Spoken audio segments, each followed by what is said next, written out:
Hop, soat millerimiz 2'dan 28 minut o'tib başladı 2:30.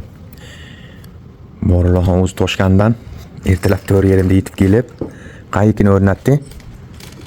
Norinnikini o'rnatib, sensor zamon kelib kelgan bo'ldi. Vohaga chiqazoryapmiz.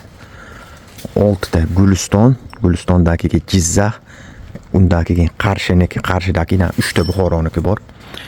Vohadan kurtkalar bemalol aloqa chiqaverasizlar. O'rnatib qaytishda o'lchab qaytamiz. Kechasida Bo'rilohonni nima qilyapmiz?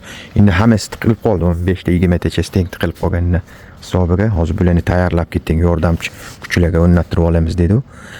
Bular vohada 3-4 kun qo'yilishadi. O'sha mahalda biz mana ikkita tayyor qilib qo'yganmiz. Bu yerda qo'shimcha o'rnatuvchiga o'rnattiramiz. Bu darvozalarimiz Anjonniki. Anjondagi Uchqo'rg'onga zavodga 4 ta, 4 ga 4,5 ikkita, 5 ga 5,5 ikkita 4 ta bor. Uni ham o'zimiz o'rnatamiz Bo'rilohon kelgungacha. Keyin bu yoqda Farg'onaniki bor.